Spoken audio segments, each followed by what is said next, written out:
الكبير والعازف الرائع والفنان والمثقف وحاجات كتير جدا فعلوا بعضها الدكتور نبيل هاشم، لانه زي ما اشار في بدايه اللقاء ان عندهم مهرجان في 12/12 2012 اللي جاي ان شاء الله، فاحنا ندعوهم بالتوفيق. واشرف هو اللي كان بيتابع الدكتور نبيل هتيجي امتى وهتيجي الساعه كام وعايزني اوصلك عايزني اجيبك عايز اعمل هكذا. فيا جماعه لازم نعطي كل ذي حق حقه. نشجع اشرف كمان ونستمع اليه شعرا. اتفضل.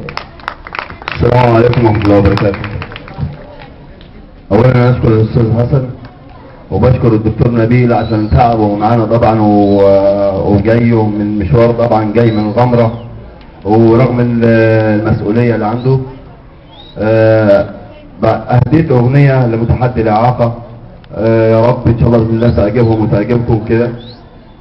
كاتب حاجه اسمها رضينا بالاختبار، ان شاء الله باذن الله تتغنى في المهرجان بدون قطع ان شاء الله. بتقول رضينا بالاختبار بالعزم والاصرار، حالفين نفوت في النار ونقول للناس دي حاجة، انا مش كفيف ولكن شايف كل الاماكن والنور جوايا ساكن، دايما شايف العمار. رضينا بالاختبار وانا مش معاق يا ناس، كلي امل وحماس، لو جست بالاحساس تقدر تاخد قرار.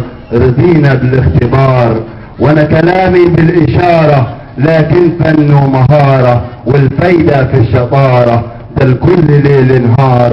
رضينا بالاختبار وانا تفكيري عاجل فاهم كل المسائل، بسأل ولا حد سائل ما تقولي ليه محتار. رضينا بالاختبار واحنا مهما قلنا يا ناس ولعتنا، لو تاخدوا الصبر منا تبنوا للحب دار. رضينا بالاختبار بالعزم والاصرار، حالفين نفوت في النار ونقول للناس دي حاجة.